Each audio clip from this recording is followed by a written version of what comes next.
Okay, so this is Dr. Matthew Buckley, and I am doing my second in a series of interviews related to Anarchapulco's Revive Clinic, sponsored by Divine Biome.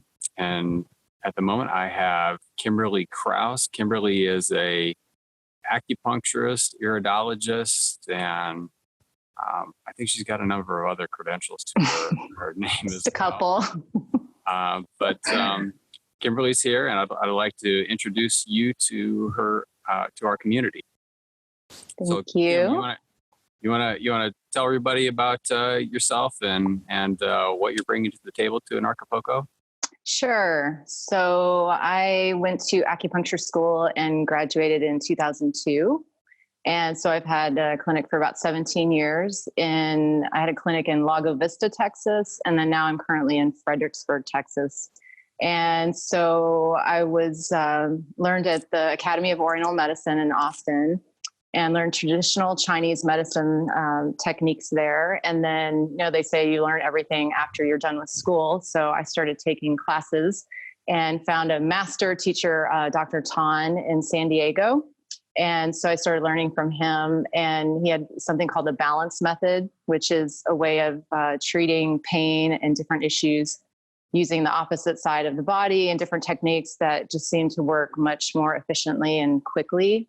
And, everybody wants instant results, so it works really well. So I've been doing that in my clinic.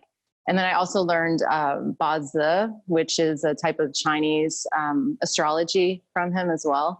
So that's really helped me. It's based on your birthday. And so you create a chart based on the birthday of all the different 5 elements. And so then you can tell what could be potentially out of balance in a patient's chart based on that. So I do that with my patients. And then I also use a Zyto scan, which is a type of biocommunication computer scan with my patients. And it sends frequencies through your hand. Takes about 7 minutes, and it checks you for viruses, bacteria, EMF exposure, water contamination, all kinds of different things. And it checks your organs and glands. And it's just really amazing. And it helps me figure out what's in balance or stressed or weak in a patient's body. So, and then I do Iridology, which is looking at your eyes close up, and you can figure out all kinds of genetics based on the pigments, what different things that could have happened in a person's life, creating imbalances, all kinds of different things. So you studied a lot of different things.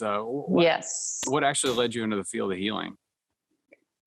So when I was young, I was a really good athlete. I always played every sport possible, and I did a lot of triathlons. And so I was interested in the body. And when I went to college, I didn't really have too much direction from anybody trying to help me. So I thought maybe I'd be a physical therapist, or I just didn't really know. But I ended up with a journalism degree and a photography degree. And then I lived in Chicago, and I lived downtown, and I ended up doing inside sales 10 hours a day on the phone, selling freight to trucking companies. But I was making really good money, but I completely hated my life. And so I remember I would just go down to Lake Michigan and go rollerblading, go down to Lake Michigan and sit there and pray.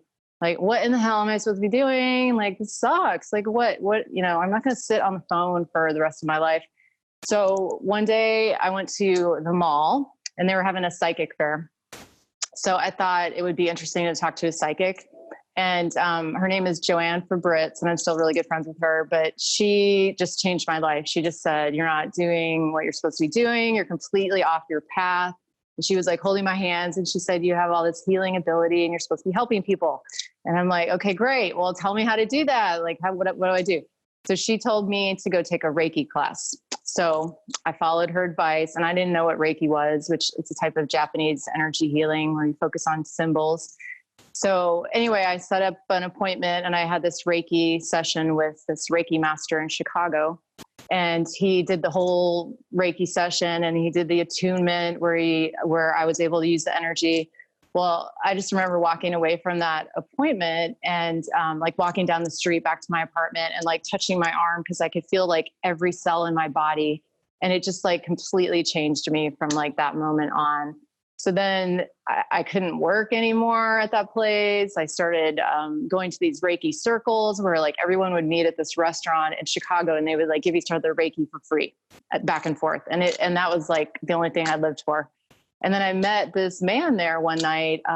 His name is Jack Miller, and he does this thing called the Phoenix Project, which is it's basically like group therapy. There was like 10 of us that signed up, and we would meet with him every week and meet as a group. And we had to do yoga. We had to meditate. We had to do art therapy. We had to do shiatsu. We had to do all these crazy things all together for this like intensive healing. And that completely changed my life. And we did shiatsu, which was my first introduction to anything having to do with Chinese medicine, because shiatsu is doing massage along the acupuncture channels. And so she was telling me, that's your spleen channel or your gallbladder channel. And like, what in the hell are you talking about? Like, what is this about? So I found a class at a massage school on Chinese medicine. And so I went to this class and he started talking about yin and yang and the 5 elements. And I was like, oh my God, that's what I'm supposed to do. So when I was just hooked in. And so then my teacher told me that the best school was in Austin, Texas. And Dr. Wu, who was my favorite teacher there, was really an amazing teacher. And so I quit my job and moved to Texas and went to acupuncture school. So it was a psychic.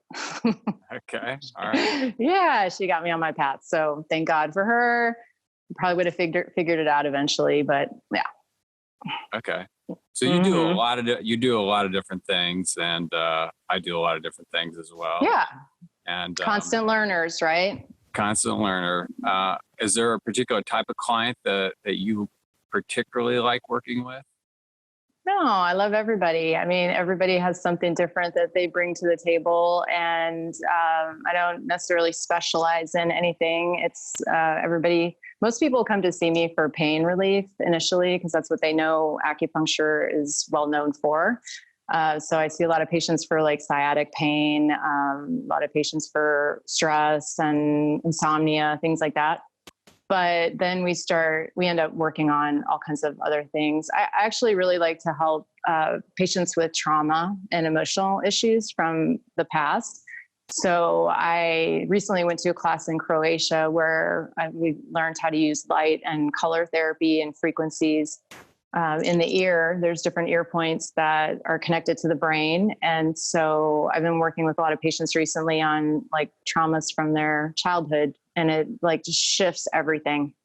So I really like to work with patients that, like we get a really big shift and like their life changes. Like that's what we need, right? Yeah, absolutely. Absolutely. Yeah. I think one of the things that people don't understand about holistic healing is this interconnection of how the body really works. Like everything's connected. Everything is connected. And, my background in healing, I came from a chiropractic background. And as I was working with clients, I would pick up that, this back issue is fundamentally tied into this colon issue. And, if we're going to address the back issue, we have to take care of what's happening within the colon. And, right. But sometimes the treatment is very simple. It doesn't have to be complex. And it's like, I love that. So. Right. So yeah, that's great. You've got all these different tools to help you assess what's happening with your body. There's something else called the body code too that I do. That chiropractor came up with this program where it's actually on my iPad. So it's a computerized program, but you do muscle testing to figure out what there's like 360 different options of things. And so you muscle test through and figure out what needs to be cleared out of a person's field. And so you can clear different traumas and things from the past as well with that. So, and emotions around the heart, and it's very effective. So all kinds of different tools. Yeah. So for the audience out there, could you explain how you would describe muscle testing as a form of assessment? Okay. So I look at muscle testing as like connecting with a person's kind of like subconscious mind. Like you're holding your arm out or using a muscle on the patient's body and you're asking questions. to that person, and you get a muscle response. Either like the muscle will be strong, which means it's on, or it's a yes response, or you get a no where the muscle releases and it's off, and then that's a no. So when you're comfortable enough with understanding the muscle testing as a practitioner and you trust it, you can really tap into that person's body and really help them and ask questions. And they don't know the answers, and they don't even know what you're doing usually, but you can figure out what they need. Right. So it's another form. It's a form of biofeedback, utilizing the body as the feedback mechanism to what's happening. Exactly. Yeah. And there's going to be a number of practitioners, myself included, who are actually kinesiologists. And kinesiology is an invaluable tool to help identify a lot of things that are happening at a level that may not necessarily show up on the lab diagnostics. Yep, so, exactly.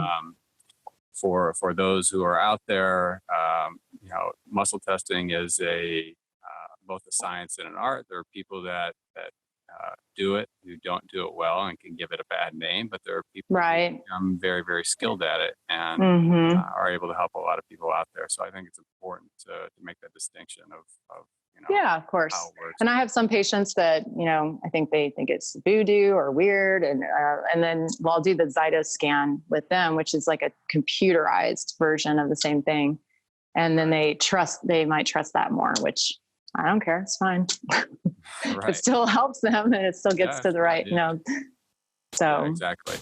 So, so you do some kinesiology, and you also do iridology. Could you talk a little bit more about iridology and Sure. I actually have a little chart right here.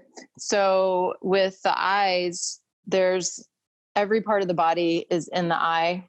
So you get a picture of the eye really close up. And so the digestive system is close around the pupil. And then the outer area is like every other part of the body. So based on where there's pigments showing in the eye, based on where there's just different structures, you can determine where there's potential weaknesses in a patient's system. And the eye is developed when you're born. Whatever different things show up, it doesn't change, but pigments can change over time. So you can just really get an amazing amount of information based on the eyes. And there's also a lot of information on like personality things. So pretty cool. Yeah. So, I was going to say, I studied with Ellen Jensen, and she's also in San Diego, and she is the daughter-in-law of Dr. Jensen, Bernard Jensen, and he's like, the father of Iridology. So she was amazing. Okay. So when somebody's going to schedule some time with you, what would they be looking at? Would that be an hour, half hour? So it depends on what they want to do. If they want to do like a body code session and clear some things from their field, that could be 30 minutes. If they want to do a Zyto scan and do some muscle testing and then do acupuncture, it would be at least an hour. So the iridology would be an hour. We'd take pictures of their eyes and then go over all the different things that show up in the eyes. So at least an hour. Okay, very good. So if people were wanting to get more information about you and your services, where would they go? So I have a website, www.fburgtx, and then acupuncture. Sorry, it's kind of a long website, but we'll put a link at the below. All right, we'll put a link at below. And then I'm on Facebook, and I'm on Instagram, all those things. Okay. All right. Yeah. Well, fantastic. If you're interested in joining us at Anarchapulco, and you should be, Anarchapulco will be from February 10th to the 20th. And you can go to anarchapulco.com. We'll carry a link below where you can get your tickets.